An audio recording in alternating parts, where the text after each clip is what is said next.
My name is Jonathan Cole. I'm the CEO of Corio Generation, speaking in English in a Scottish accent.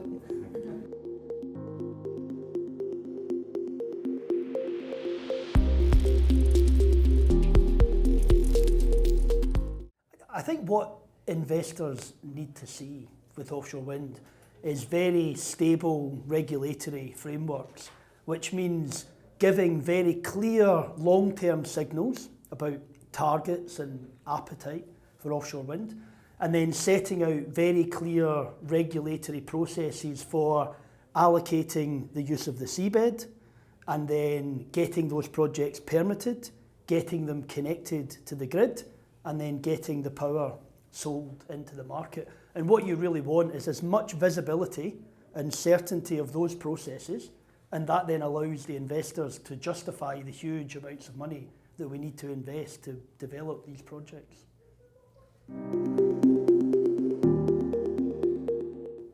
Well, Corio is a global offshore wind developer, so we are investing in offshore wind projects all over the world. And what we're looking for is markets that have very, very good long-term potential. And when you look at the Brazilian market, it's a huge market with huge potential. It's very, very positive about renewable energy. It has been for a very long time. And offshore wind makes a lot of sense. When you look at how the Brazilian energy sector is changing over the next 10, 15 years, and the extra renewable energy that we need, and then you look at the fact that offshore wind can supply that power in an affordable way, in a reliable way, very close to the big cities and the big demand centres without needing too much onshore infrastructure. Offshore wind makes great sense. So Brazil looks like a really attractive market. And then when you add on to that the fact that Brazil has this huge long-term potential to be an exporter of things like hydrogen, and offshore wind is the perfect way to produce the electricity for hydrogen. It just makes so much sense for a business like Corio to want to be here for the long term.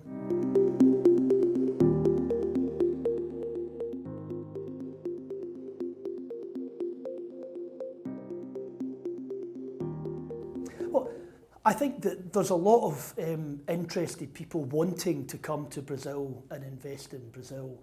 And the sooner those regulations are laid out, the sooner that investment will start to happen. I don't think Brazil's going to lose investors, but I think what it might do is lose some opportunities to be a fast mover. For example, on hydrogen, if you want to be the main producer of hydrogen long term, you've got to start now producing the low-cost electricity and creating that industry so that when hydrogen's ready, the industry that supplies the power is ready. And that takes a long time. That takes 10 years. So you have to start now. So if you want to make full advantage of the great potential here, the sooner we get the regulations in place, the sooner we see the industry running.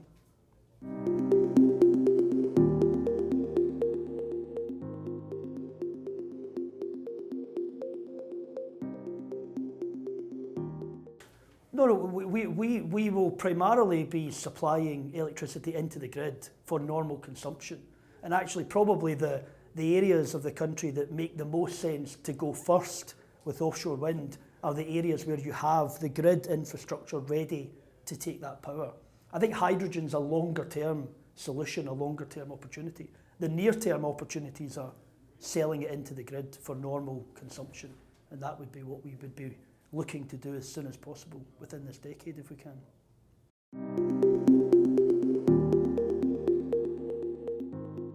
Well, I think when you look at things like offshore wind, there are some really big enablers that have to happen to allow offshore wind to happen. So one of those is you have to make the right investments in the transmission system onshore and offshore to be ready to take these huge amounts of clean, reliable power to market. And that takes a long time. And so you have to be thinking about that and planning that well in advance.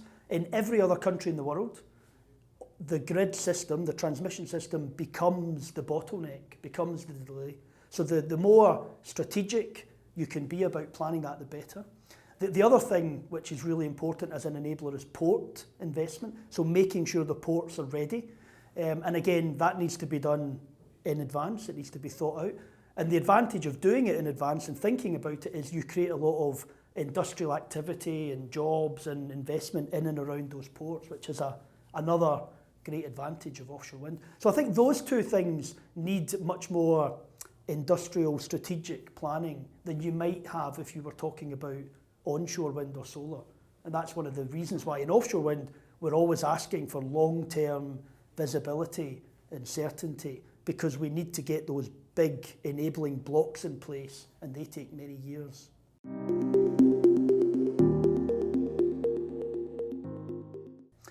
Do you mean the supply chain? Yes. Yeah, well, I mean, I think it really depends on which part of the supply chain you're looking at. There's a lot of services that are already here in Brazil that could be, deployed, particularly in operating the projects offshore, particularly the activity around the ports. Other aspects of the supply chain, so the building of the big components, that's something that needs to be developed over time.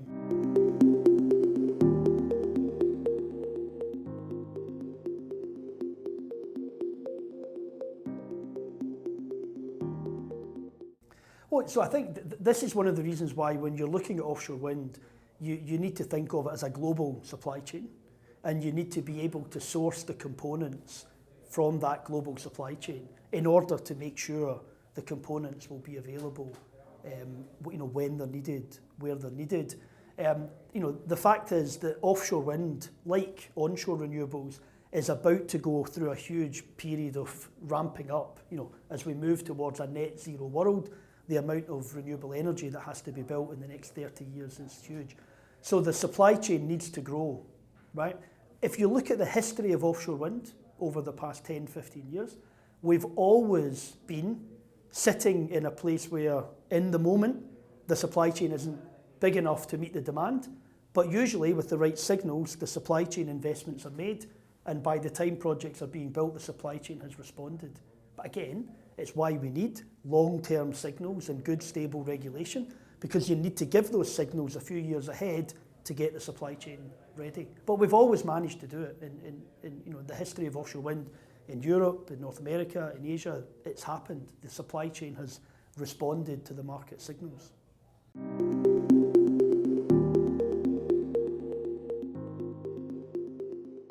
High concentration of supplies coming from China.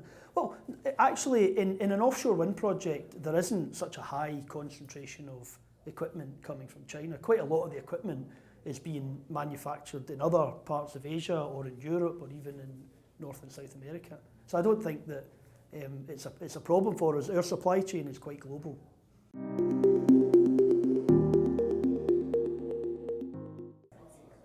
Well, I think there's two things. One is that we will make the same points I've been making to you about how important it is to get long-term signalling and get the regulations in place as soon as possible and really map out a clear, coherent long-term strategy. The other thing is actually to listen to those policymakers and regulators and other stakeholders to see what's really important to them. What is it that success looks like for Brazil in offshore wind, so that we can position ourselves in the right way and deliver for that. Because what we're here to do is deliver long-term infrastructure over many decades. And so it's really important that it's doing what's required locally as well as nationally, contributing to communities, contributing to the energy mix, contributing to the industrial landscape. So we need to understand and listen to what's actually needed here locally, as well as tell people locally what would be needed to make the industry happen.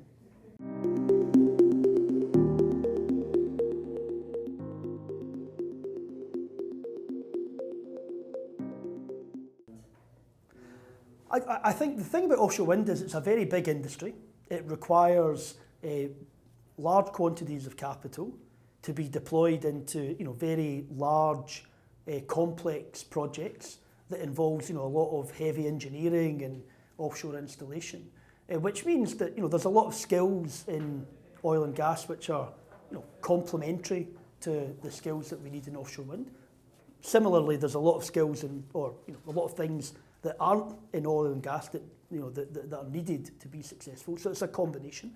My approach to this, thinking about this from the point of view of net zero and the long-term energy transition requirements, is we have a huge investment programme ahead of us, massive infrastructure investment programme, and the more we can attract into that programme, the more supporters, the more players, the more capital, the more skills, the better. So I think it's great to see actors from the electricity sector and from the oil and gas sector actually working together for the good of offshore wind, which is, you know, for the good of the planet at the end of the day.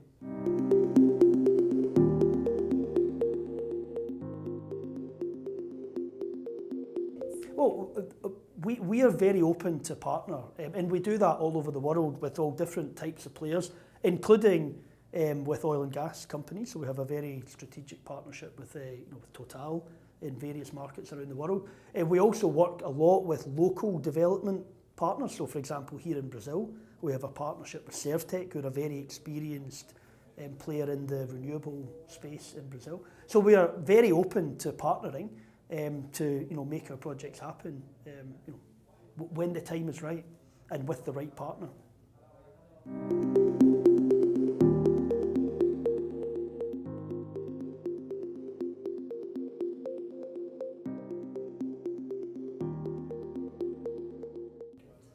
I think it's honestly too early to say right now what the price is going to be, because there's a lot of discussion still to be had about what are the terms for getting allocation of the seabed, what are the sizes of the projects going to be, how and when are they going to be connected to the grid. These are massive input costs that you have to use at the back end. I mean, what I will say is offshore wind here in Brazil will be very competitively priced with offshore wind in many other markets. It's a great place to do offshore wind.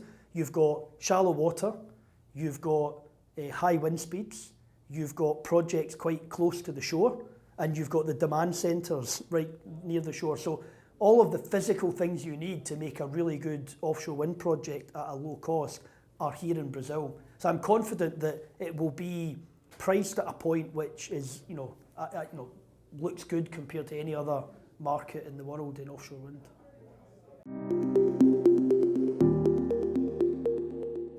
Well, I mean, we have an idea more or less of what it's going to take to build the project. But as I say, it wouldn't make sense to throw a number out just now because there's so many variables that haven't been set yet, like how do you get the seabed, how do you get the grid, etc. So, but of course we have an idea because we build these projects all over the world. We know what it takes to build them, we know what it costs. So we have an idea, which is why I can confidently say that Brazil will be a cost competitive place to build offshore wind. Well, I mean, I think it actually, what's quite nice about offshore wind is it seems to be an industry that players from all sides of the political spectrum can see the benefit and the value in offshore wind. And so for many years, across different administrations, you've seen cross-party support. So I think that's a very encouraging, positive thing. It feels like you're moving in the direction of the whole of society when you've got, most of the political landscape supporting you. So I think that, there's a real political will to help. I think, let's be honest, this is a complicated industry and Brazil is a complicated country. So it takes time to get everything in place. But I think it's not because of lack of willingness. I think it will happen eventually.